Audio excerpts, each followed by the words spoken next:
सतगुरु रूपी प्यारे सत्संगत जी, प्यार और सत्कार से कहना धाम निरंकार जी। सबसे पहले सतगुरु माता जी का शुक्राना करते हैं, जिन्होंने हमें ये ब्रह्म ज्ञान देकर, ये निरंकार दिखाकर हमारे जन्म मरण के बंधन काटे हैं। कहते हैं यहाँ से लेकर वहाँ तक देखो, जमीन से लेकर आसमान तक देखो, यह सब है सतगुरु का साया, यह भगवान है, सबको इसने बनाया।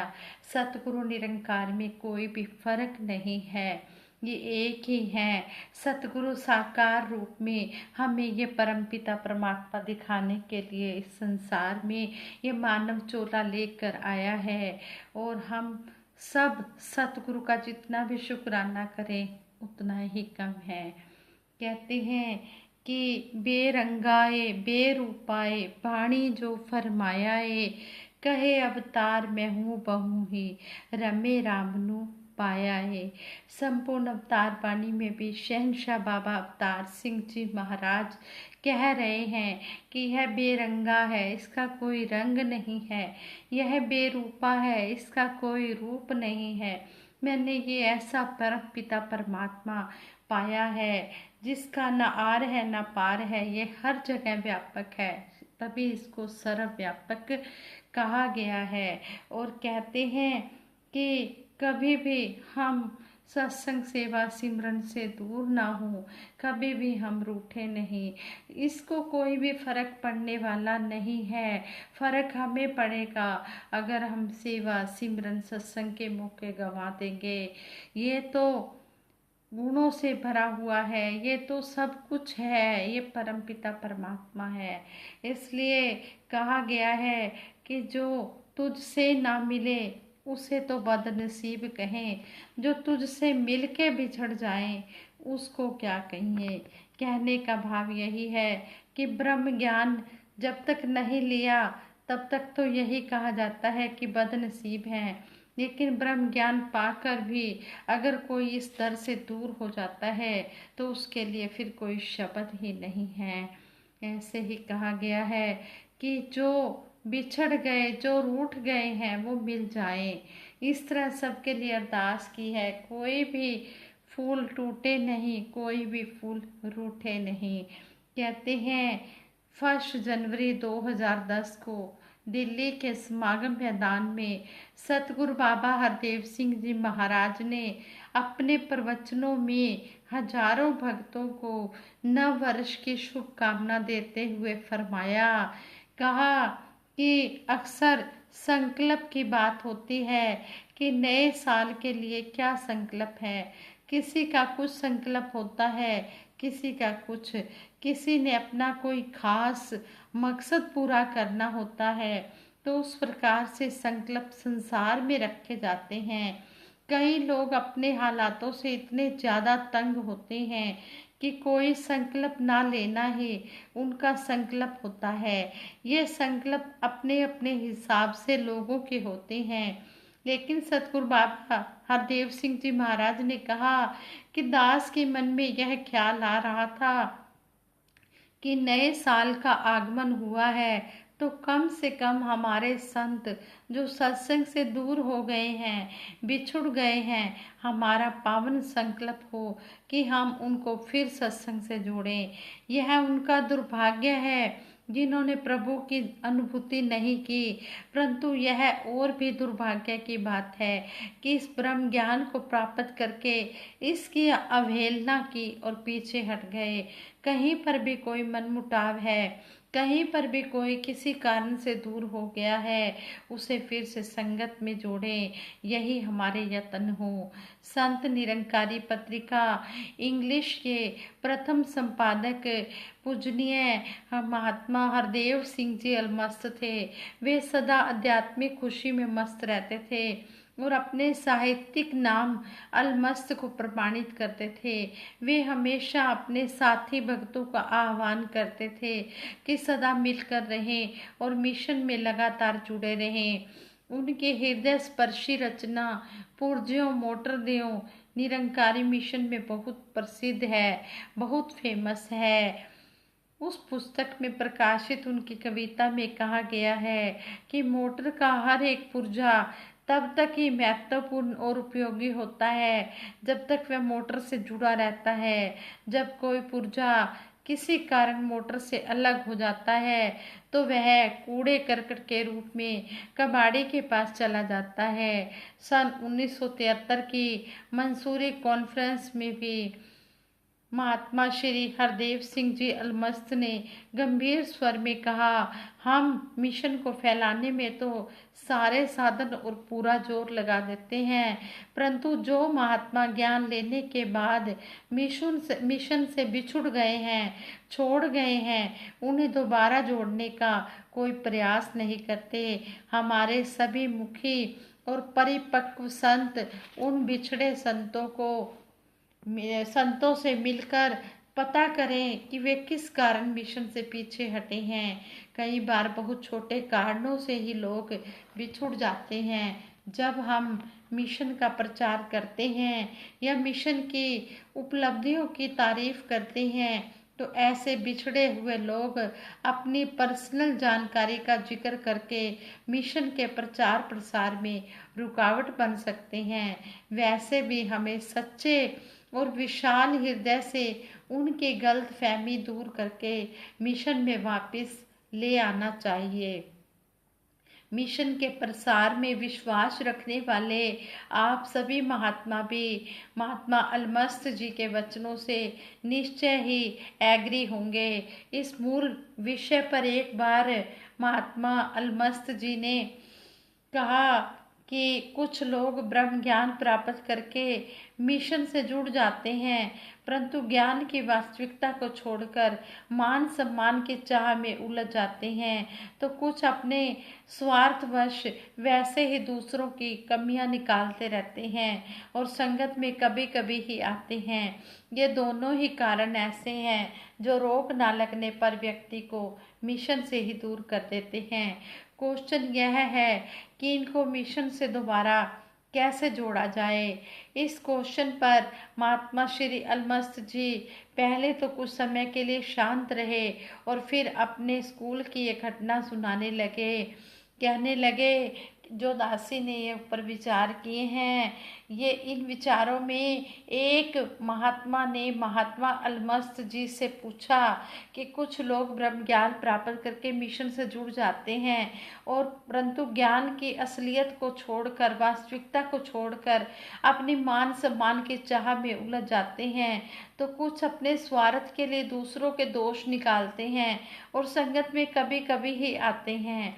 ये दोनों ही कारण ऐसे हैं जो रोक ना लगने पर इंसान को मिशन से ही दूर कर देते हैं। तो इनको दोबारा मिशन से कैसे जोड़ा जाए? तो ये क्वेश्चन सुनकर महात्मा श्री अलमस्त जी पहले तो कुछ समय के लिए शांत रहे और फिर अपने स्कूल की एक घटना सुनाने लगे। कहने लगे, 10th क्लास के स्टूडेंट्स की अंतिम परीक्षा थी, फाइनल एग्ज़ाम आने वाले थे और 9th क्लास के students farewell party 10th class के स्टूडेंट्स को दे रहे थे। कहते हैं, चाय बांटते समय कुछ गिलास कम पड़ गए। कुछ स्टूडेंट्स साइंस की लैब से नए बीकर उठा लाए जो चाय डालते ही टूट गए। स्टूडेंट्स डर गए कि अब टीचर नाराज होकर पनिशमेंट भी देंगे, लेकिन उन्हें हैरानी तब हुई जब टीचर ने पनिशमेंट देने की बजाय यह कहते हुए खुशी प्रकट की कि अच्छा हुआ जो चाय की गर्मी से ही बीकर टूट गए, वरना कीमती रसायन डालने पर बीकर टूटने से बहुत ज़्यादा नुकसान हो जाता। महात्मा अलमस्त जी के इस दृष्टांत से वो महात्मा कहते हैं, महात्मा अलमस्त जी के इस दृष्टांत से मेरा विषय स्पष्ट हो गया। जो व्यक्ति सच्चे जिज्ञासु नहीं होते और जिनका मिशन से सच्चा लगाव नहीं होता, वह वास्तव में जुड़े ही नहीं, तो बिछड़ने का क्वेश्चन कहाँ से आया। इसके विपरीत उन व्यक्तियों के प्रति निश्चय ही पीड़ा होती है जो दूसरों के वाद विवाद या कुछ गलत फहमियों में पड़कर मिशन छोड़ जाते हैं। युगों से यह बात प्रचलित है कि इंसान दिव्य मार्ग से कई कारणों से विचलित हो जाता है। प्रभु ईसा मसीह जी ने खोई भेड़ के लेसन में वर्णन किया है कि कुछ शिष्यों का बिछड़ना तो होता ही रहता है। प्रभु ईसा मसीह जी ने एक दृष्टांत देते हुए कहा, एक आदमी 100 भेड़े जंगल में चराने ले गया। 99 भेड़े तो अपने घर लौट आई, एक भेड़ खो गई। जब तक खोई हुई भेड़ मिल नहीं गई तब तक वह उसे खोजता ही रहा। सतगुरु शहंशाह बाबा अवतार सिंह जी महाराज कहा करते थे, यदि कोई भगत मिशन छोड़ जाता है तो मुझे इतना दुख होता है मानो मेरे परिवार का कोई मेंबर संसार छोड़ गया हो। सतगुरु के इस अपंतव और प्यार को शब्दों में वर्णन करना आसान नहीं है। शहंशाह बाबा अवतार सिंह जी महाराज मिशन पर दृढ़ होने के लाभ पर प्रकाश डालते हुए कहते थे, सच्चाई का ज्ञान होने के बाद सतगुरु निरंकार भगत के जीवन में खुशियों के अंबार लगा देते हैं। इस शांति और खुशहाली के जाने का खतरा केवल तभी होता है जब वह भगत किसी कारण से भक्ति मार्ग से दूर हो जाता है। शहंशाह जी के प्रवचनों के अंतिम अंश सुनाते हुए महात्मा श्री अलमस्त जी ने कहा कि संत एक दूसरे से प्यार और सत्कार करते हैं तो उन्हें हमेशा आनंद मिलता है और वे विश्व शांति और शांतिपूर्ण सह अस्तित्व फैलाने में भी भागीदार बनते हैं। जब हम सतगुरु से प्यार करते हैं तो निरंकार बहुत खुश होता है कि मेरे भेजे हुए पैगंबर को स्वीकार करके सत्कार किया जा रहा है। जब हम निरंकार का यशोगान करते हैं, सिमरन करते हैं तो साकार सतगुरु खुश होता है कि उसका दिया हुआ ब्रह्म ज्ञान हमारी समझ में आ गया है। परंतु जब हम सभी आपस में प्यार करते हैं तो निरंकार और सतगुरु दोनों ही खुश होते हैं कि उनका संसार में प्यार करने का मिशन सफल हो रहा है। कवि के शब्दों में भी कहा है, मेहरबां उन पे अल्लाह भी होगा, मेहरबां उन पे मुर्शद भी होगा, इनके बंदों की खातिर जो अपने मन के मंदिर को सजाए हुए हैं। इसलिए इम्पोर्टेंट बात यह है कि सभी आपस में मिलजुल कर प्यार सत्कार से रहें। ब्रह्मज्ञानी महात्माओं के लिए यह और भी जरूरी है। संपूर्ण अवतार वाणी में भी आता है, इकनू जान के घटघटे अंदर सबना दे नाल प्यार करन। और आगे कहा है, जिन्ना रब दा दर्शन किता उन्हां दा सत्कार करो, रब बोले उन्हां दे अंदर उन्हां नू नमस्कार करो। जिन्होंने इस परमपिता परमात्मा के दर्शन कर लिए हैं उनका हमने आदर सत्कार करना है, उनको हमने नमस्कार करनी है। उनके अंदर परमात्मा बोल रहा है। इस बात से यही स्पष्ट हुआ, इस शब्द द्वारा यही हमें समझाया गया है कि मनुष्य में आपसी प्यार की हानि ही धर्म की गलानी की मुख्य निशानी होती है और तब संसार में पैगंबर प्रकट होता है। हमारे मनों में एक दूसरे के प्रति भले ही कितने भी मन मुटाव क्यों ना हो, उन पर पर्दा डालें और सतगुरु की आशीर्वादों के लगातार पात्र बनते रहें। जिस तरह हमें सतगुरु समझा रहे हैं कि जिन्होंने इस परमात्मा का दर्शन कर लिया है हमने उनका सत्कार करना है। तो यहाँ पर हमें समझाया गया है कि ब्रह्म ज्ञान लेने के बाद हमने किसी बात की तरफ और ध्यान नहीं देना, हमने सतगुरु के आशीर्वादों के पात्र बना रहना है और इतना अधिक प्यार सत्कार से रहना है कि किसी के मन में भी मिशन से बिछुड़ने का ध्यान भी ना आए। जो महापुरुष सतगुरु की शिक्षा को अपनाते हैं वे हमेशा आनंदमय जीवन व्यतीत करते हैं, परंतु अभिमान के कारण जो छोटी छोटी बातों में रूठ जाते हैं या सत्संग में आना छोड़ देते हैं उनका जीवन नीरस हो जाता है। इसलिए आवश्यक है कि जो महात्मा किसी मतभेद या मनमुटाव के कारण बिछड़ गए हैं उनको मिशन से जोड़ने के प्रयास किए जाएं।